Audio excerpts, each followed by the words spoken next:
Welcome to the Fractional Show. I'm your host, Stella. Today I've got the one and only Adit Shah, who is doing some very, very crazy stuff out in San Diego. Adit, give us the 60-second spiel about who you are and what the Housebender Investment Club is. Hey, thanks so much, Stella, and thanks so much for the great introduction and having me. My name's Adit Shah. I am a real estate developer and general contractor based out of San Diego, California. I started in this business 7 years ago, fresh out of the United States military. Had a crazy idea to go work for free as a handyman for a real estate developer because that was the only marketable skill that I had. And he eventually hired me as a project manager and property manager. And in 2022, I learned how to raise money, became completely financially free from real estate. And today, my present business, I'm a vertically integrated real estate developer. So I focus on the creation of new housing in San Diego County only.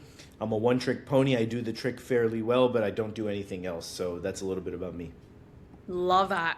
And you mentioned, right, you started by literally working for free as a handyman just to get into the industry. Take me back to that moment. What were you thinking and why did you make that decision? Yeah, so I was fresh out of the military. I knew I wanted to be in real estate, but I was looking at like all the niches, wholesaling, short-term rentals, flipping. And I was like, real estate development, I want to build a skyscraper. That's what I want to do. I had this audacious, crazy, delusional dream.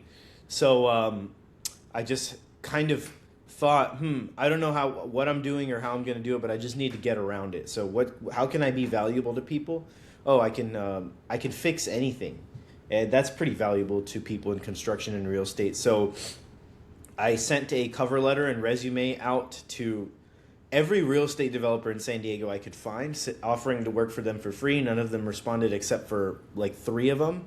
The other two just ghosted me. I showed up to the office once, like in a dress shirt 2 sizes too big, and no one came out for me. So this one guy, my mentor, he took me up on the offer. My first assignment with him was moving 50 boxes of vinyl plank flooring from one garage to another in a single family subdivision that he was building. And I did everything with him from a single family flip cosmetic to heavy new construction multifamily to single family subdivisions to complex discretionary reviews. Everything A to Z real estate development I did while I was working for him. And then I branched off on my own between 2021 and 2022. That's incredible. And Ajit, you mentioned, you're a one trick pony, but you do that trick very well. How did you mentally decide to do that versus I think a lot of folks in the industry, we get a lot of shiny object syndrome, right? What was your mindset around making that decision? Well, the big game changer for me in my life was The One Thing by Gary Keller. It's a great book. If you haven't read it, I highly recommend it. But it's just the power of your only real shot at mastery is if you do something over and over and over again. And the only way to create real wealth and consistent results is mastery, right? So if you do one thing, do that thing really well. Secondly, everything else that I tried went horribly wrong. So I tried to do some hotel deals in the Southeast, went really bad. I did some out of state flips. They didn't go horribly wrong, but they didn't go as well as I expected. And then everything else, everything in San Diego's gone well, So I'm like, well, there's something to be said here. This is what I'm good at, so I'm just gonna stick to this. I love it. I mean, jack of all trades also means master of none. So it's great that you're the master of your very highly, the money is also in the riches is in the niches, right? And that's definitely what you found. Take us to why you're creating the Housebender Investment Club. I know you've done syndications as well. What about the club is unique and opening doors for people that haven't been able to invest with you? Yeah, I think a big thing that a lot of feedback that I got through the years, like there's a there's a percentage of my limited partners who invested with me only to get an inside look at what we're doing because they want to do it themselves in their market, in the same market. I don't believe in competition. I only believe in abundance, and I only believe in helping everyone, whether they're your competition or not. But I've had people who've invested with me specifically to learn how to develop in San Diego so they could go do it on their own. And there's LPs of mine who've gone on to do their own projects and been wildly successful, and that's amazing. But I think that the having the active layer of it is valuable to a lot of people, right?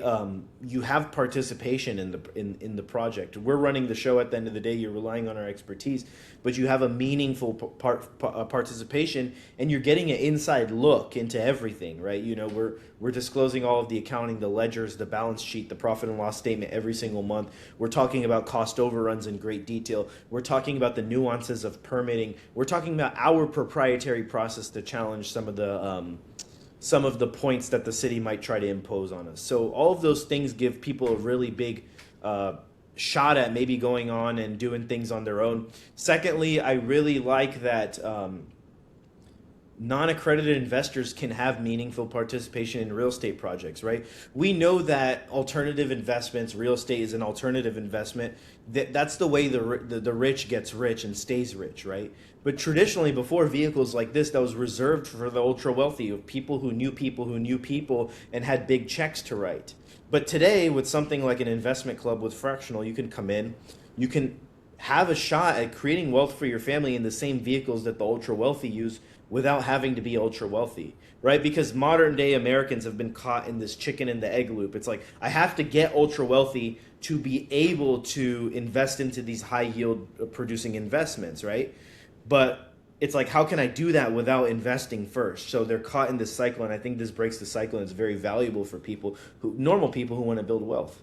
Yeah, yeah. This is a start versus there was no entry point before. And I know you've raised a lot of money in the past. I'm curious, who are the investors that you're attracting, right? Like, why are they working with you? Why are they, bullish on San Diego development as opposed to all the other asset classes that are out there, whether it's fix and flips, multifamily, you name it, right? Like, what do you feel like about what you're specifically working on has been the game changer for folks?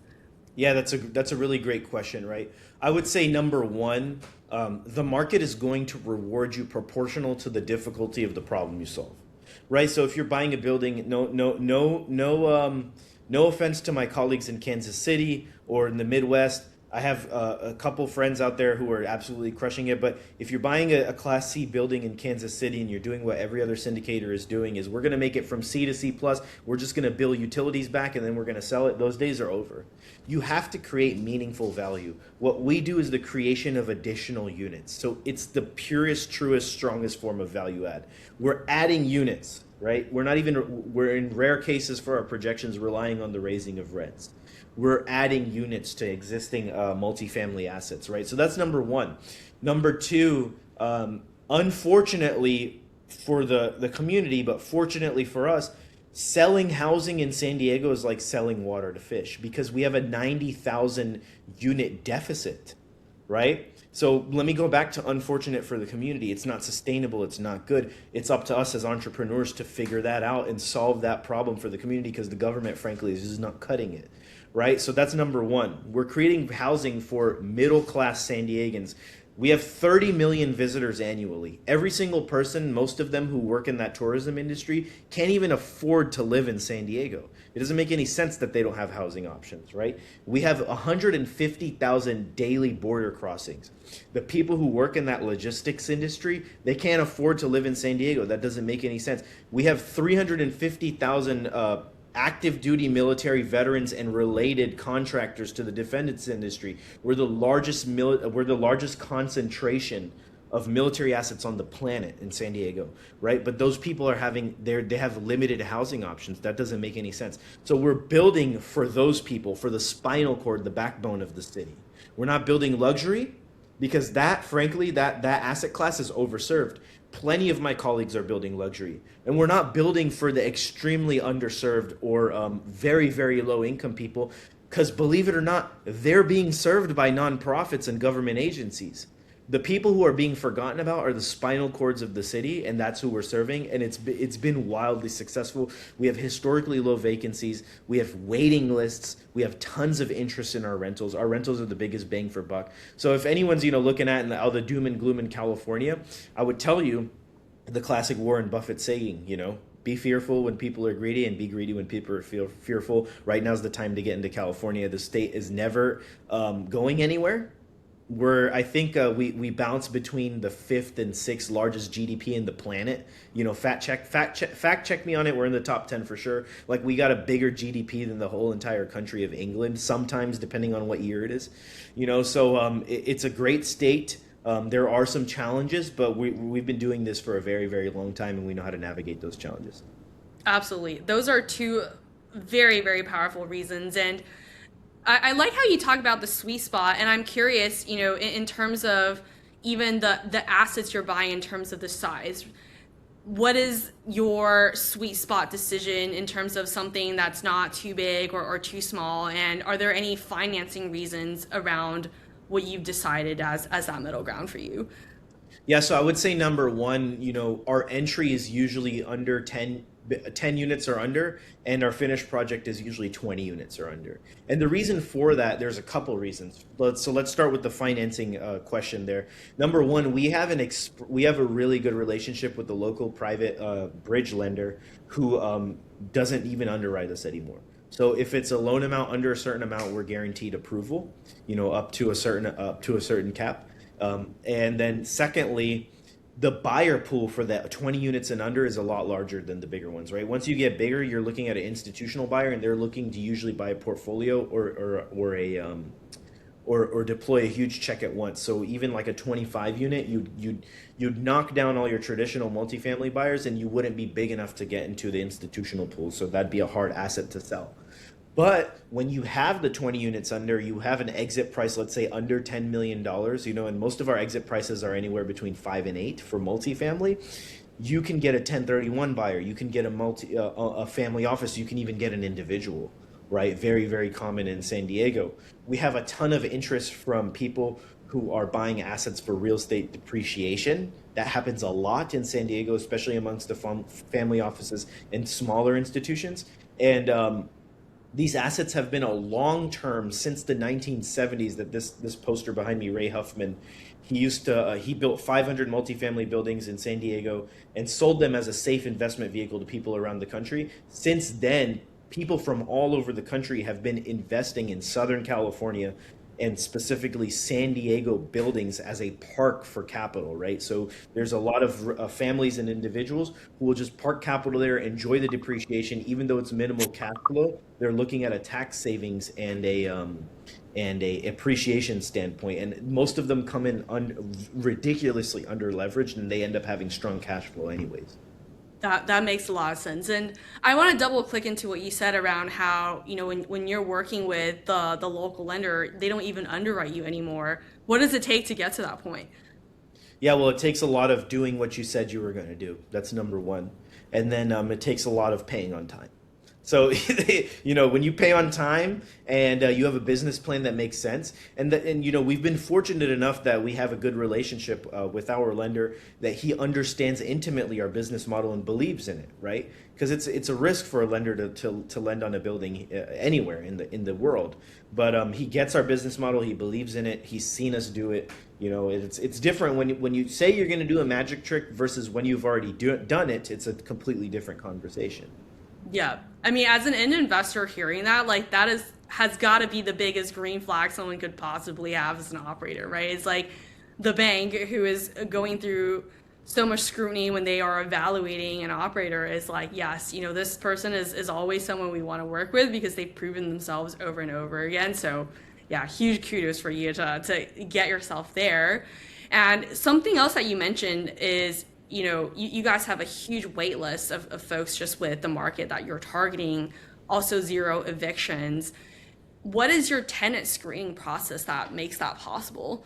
Yeah, definitely. So let me highlight that and also just give you some transparency behind that metric. We have zero evictions due to non-payment in tenants we've placed. I've had to evict a girl recently because she chased her boyfriend out of the apartment with a knife. That I can't control. But she paid the rent on time. So, in California, if someone stops paying the rent, you're going to have a huge, huge uphill battle to get them out, right? We've had to evict due to non-payment from tenants we've inherited, but never in tenants that we've placed, across of how many hundreds of tenant turnovers we've done. But what we do is, believe it or not, we look at personality. right? There are certain indicators of people who are going to be problem tenants. Every single one of our leasing agents is trained to detect certain behaviors. They're trained to detect certain personality traits that could lead to someone being a problem tenant, right? We don't discriminate based on credit. We don't discriminate based on anything. We do evaluate strongly income, because that is the biggest leading indicator of whether someone's going to be able to pay the rent on time. What is the source of their income? And secondly, we have distilled our tenant avatar down to three people that we know are very reliable tenants. Number one is kind of a bifurcated category. It's single military E5 and the military family. We know that they receive a subsidy from the government called Basic Allowance for Housing. When I was in the military, I received it, and it was way, way more than I possibly needed for rent. When I was receiving BAH starting in 2016, when I made E5 in the military, I was receiving 800 or $2,600 a month, and I was paying $800 for a room in La Jolla. Those days are long over, but I had a lot of disposable income, and you see that a lot across military single E5s. They'll usually get a roommate, they'll save the money, or whether they save it or not, they may spend it all, but they'll have that surplus cash. Number two, the military family, same thing. They receive the basic allowance for housing. And then the second category that we serve is the spinal cord of this city. Think your HVAC guy, your plumber, et cetera, et cetera. This person may not have the best credit in the world, but they have very, very strong income. And these people usually are families. And once they rent a place they like, they never call you when something breaks, and they always pay the rent on time.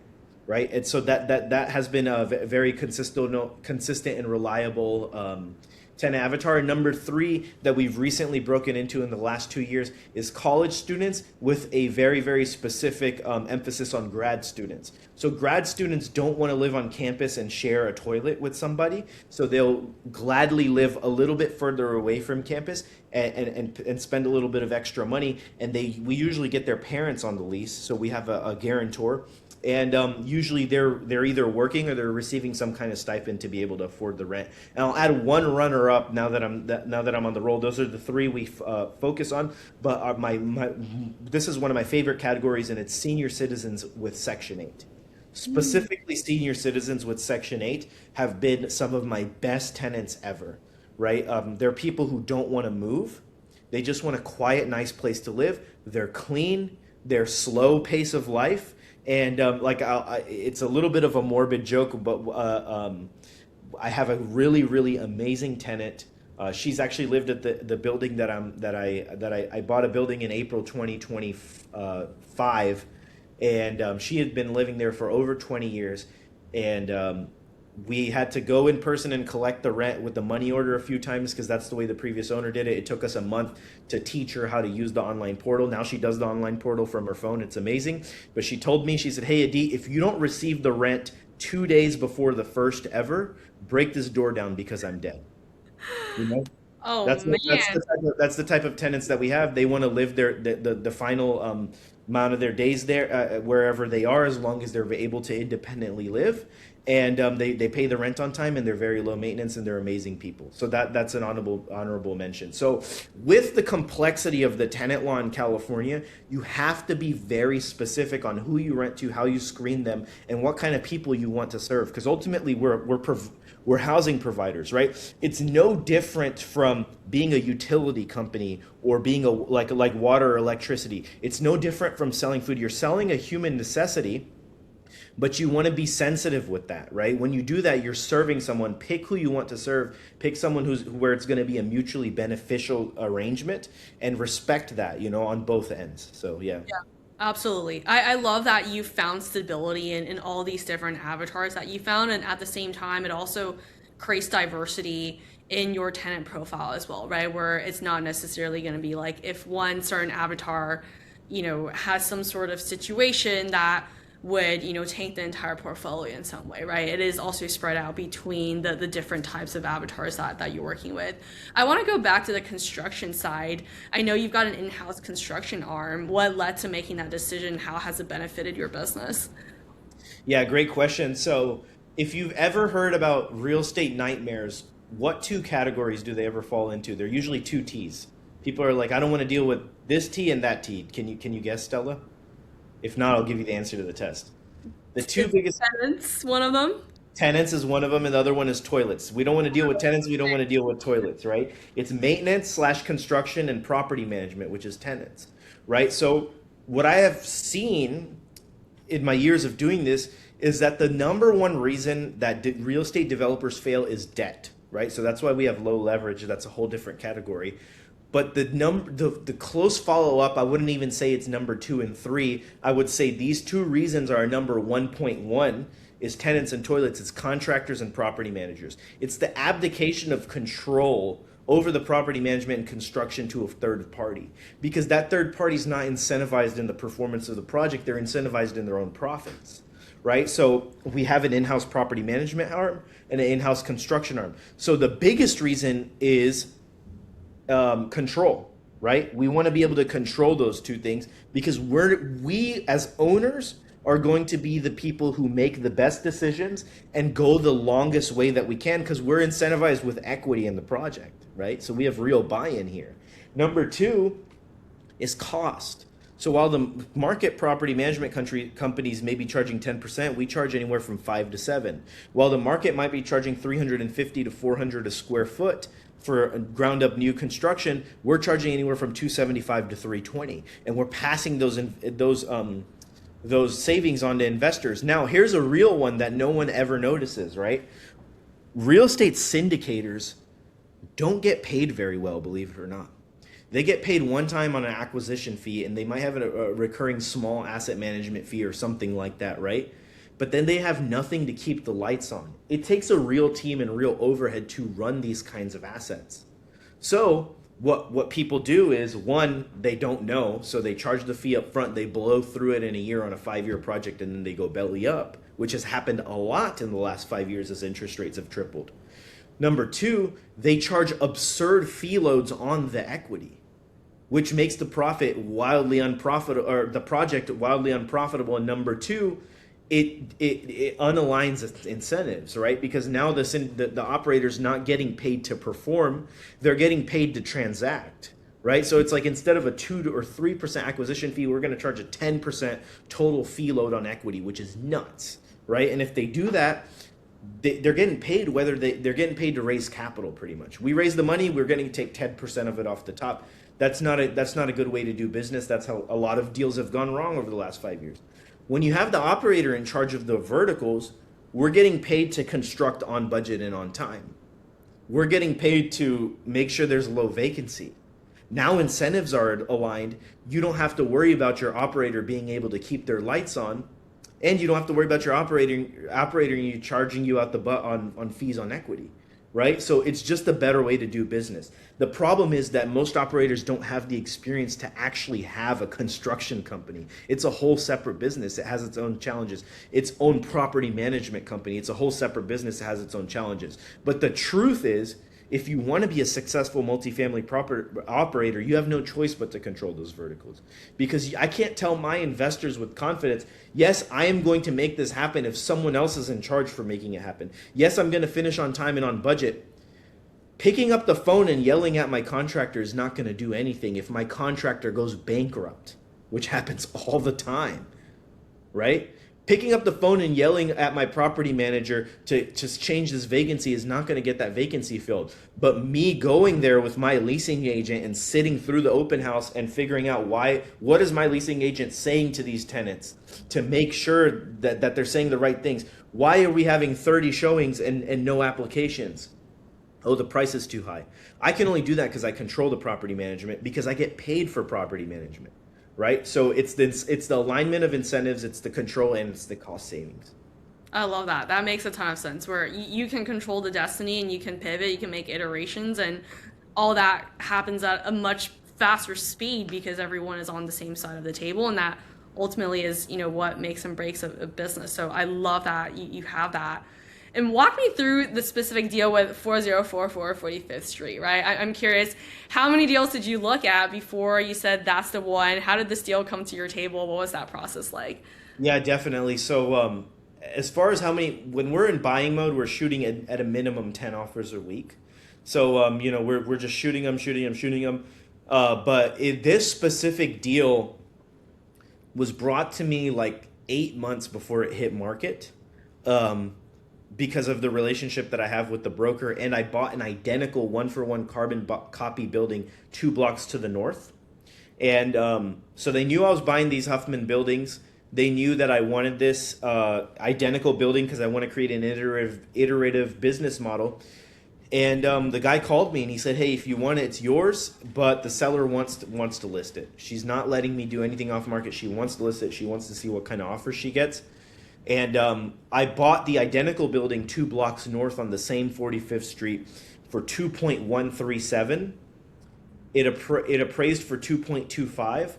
I got 4044, which is the building that's open with the investment club right now, for 1.875, 2 blocks south, identical building. And the lender didn't even order an appraisal. It was the same lender. He didn't even order an appraisal. He took the 2.25 appraisal. I got it for 1.87. I got a $20,000 credit when I closed. So, do the math. I got a really crazy deal on it. But what's really interesting about this building, the identical layout, it's 8 present units. We're going to be adding 5 ADUs. We've got the designs, architecture, engineering ready to go to submit to the city. And it's just kind of copy and paste. The beauty of doing this is that a lot of the hard things are found out. For example, when we bought 4215 45th, which is the previous building, we didn't know about the balcony and railings law in California, right? So if your balconies and railings on any commercial asset are old, you have to get an engineer to come out there, inspect it, and sign off on it and file that report with the city. If you have to rebuild those balconies and railings, you're looking at a $60,000 capex for a building like mine, right? I got lucky with 4215 that it was in good shape. 4044 came with new balconies and railings because the seller anticipated the new law. It came with the new roof as well. I had to do a roof on 4215. This building that we have present, new roof, new balconies and railings, much better shape. The seller, their family actually lived there. It's an 8-unit building, so it's like seller lived in one, mom and dad lived in another, sister and another, aunt and an uncle, another interesting multi-generational way of living. Beautiful asset. And most importantly, we bought it with 5 out of 8 units vacant. Now we have 7 out of 8 units vacant. And the final tenant is a 86-year-old Vietnam veteran. His name, I'm not going to say his name actually. He's got an awesome quality of life. He loves where he lives, but he's also ready to move into a downstairs unit for us to renovate his because he's tired of going up and down the stairs. So we're going to move him into a lower unit. He can afford a lot more on the rent. He understands that rent is going to go up and his rent's going to be market. So, this building was a slam dunk at 44215, the previous building. We had to kind of play musical chairs with the tenants, shuffle them around to renovate all the units because if and whenever possible, we do not displace tenants. But it's a slam dunk of a deal, which is very hard to come by in this market.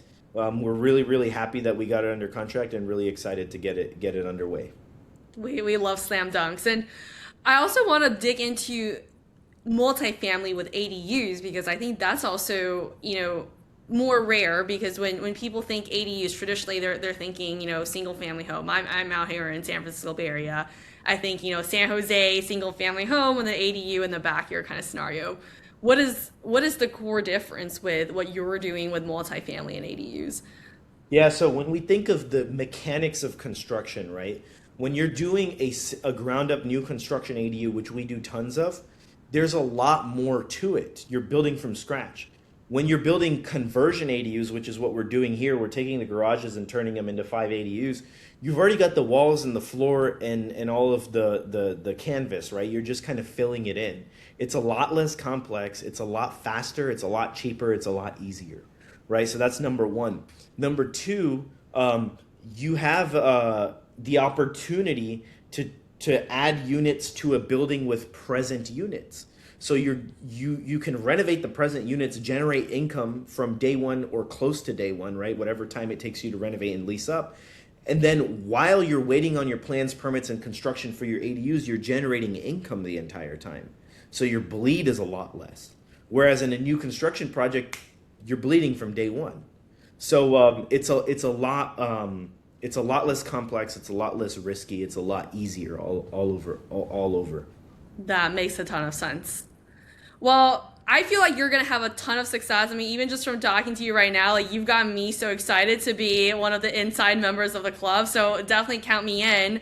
Who do you think is the right fit to be in here? Like, what is that person's financial goals? What are they looking for in life? Maybe it's the real estate experience that they want on the development side. Who do you think should definitely be inside in the club? Yeah, so this is a deal for people who we'll talk a little bit about are we allowed to talk about projections or no? Yeah, go for it. Yeah, so the projections are we're looking at a 5-year deal. Um, we're going to do a 60% return of capital in year 3 at refi. So let's say you put in 100 grand, you get 60 grand back at year 3. The $40,000 remaining in the deal will cash flow somewhere around 7%. So with that being said, this is not a cash flow deal. Right? There's not going to be cash flow for the first 2 years. After year 3 when we refinance, there will be cash flow. But this is more for someone who wants that growth. That it's a 2x in 5 years. It's a 20% IRR, which is amazing. So if that's in line with your investment goals, definitely consider it. It's also a real estate deal. So there's depreciation.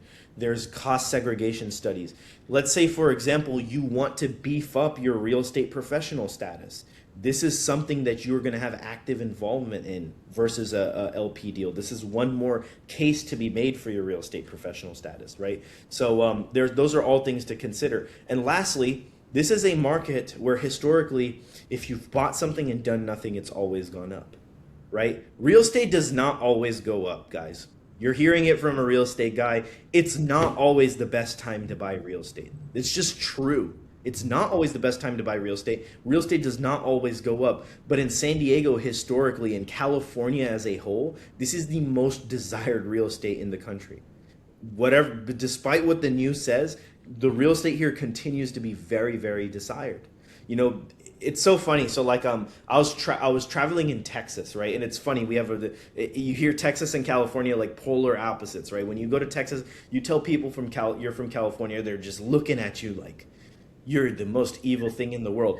But when you tell them, they're like, "Oh, where are you from?" "Oh, I'm from California." You're like, you guys all came over here. You made everything expensive, and you brought your politics and all this and blah blah blah. But what part of California are you from? And I'm like, San Diego. They're like, "Oh," the tone changes. I love San Diego.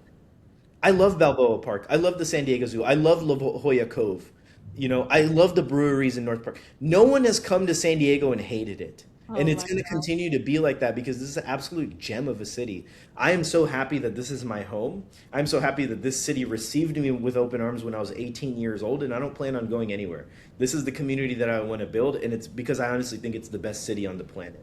So yeah, I would say if all of those things sound great to you, definitely check out the investment club. Feel free to get in touch. Happy to get on a call. Happy to schedule for you to come see the assets in person. We do that frequently. There's something special when you come see. Not only do you see the asset that you're going to be a part of when you join the investment club, but you'll see all of our projects. You'll meet our team. You'll meet the head of property management, the head of construction.